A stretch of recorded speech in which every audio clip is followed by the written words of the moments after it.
Ahmedabad management association અમર ખાતે ગુજરાતના unsung હીરોઝને વિકાસ અસ્મિતા એવોર્ડ્સથી સન્માનિત કરાયા. North American Indians knowledge plus foundation અને એલજે યુનિવર્સિટીના સંયુક્ત ઉપક્રમે અમદાવાદ સિટીના અમદાવાદ મેનેજમેન્ટ એસોસિએશન અમર ખાતે ગુજરાત વિકાસ અસ્મિતા એવોર્ડ્સનું કરવામાં આવ્યું હતું. આ એવોર્ડ્સનો હેતુ ગુજરાતના પ્રેરણાદાયી વ્યક્તિત્વોને સન્માનિત કરવાનો અને આવનારી પેઢીને પ્રેરિત કરવાનો એક પ્રયાસ છે.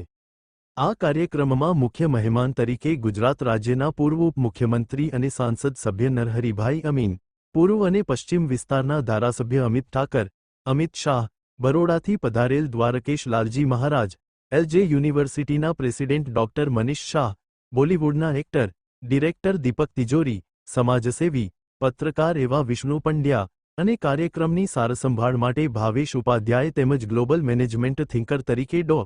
શૈલેષ ઠાકર હાજર રહ્યા હતા. આ પ્રસંગે ડો. શૈલેષ ઠાકરે જણાવ્યું હતું કે વતનની માટી સાથે જોડાયેલા આ લોકો ગુજરાતનો ખરો ખજાનો છે. તેથી તેમના કામને બિરદાવી તેમને સન્માનિત કરવામાં આવ્યા હતા. Report by Ashwin Limbachiya, Ahmedabad. નમસ્કાર, હું કુસુમ સુથાર ગાંધીનગરમાં રહું છું. મને આજે ગુજરાત વિકાસ અસ્મિતા એવોર્ડથી સન્માનિત કરવામાં આવી છે. મને બહુ સારું લાગ્યું છે. હું 30 વર્ષથી જે કામ કરતી હતી એ કર્મનું ફળ મને આજે મળતું દેખાઈ રહ્યું છે. જય હિન્દ, જય ભારત. એવોર્ડથી હું ખૂબ ખુશ થઈ છું. મારા ઘર માટે બહુ ગૌરવની વાત છે અને અમારા જે કાર્યથી બીજા પણ આમાં જોડાય અને અમે ચકલી બચાવમાં વધારે સફળતા મેળવીએ એવી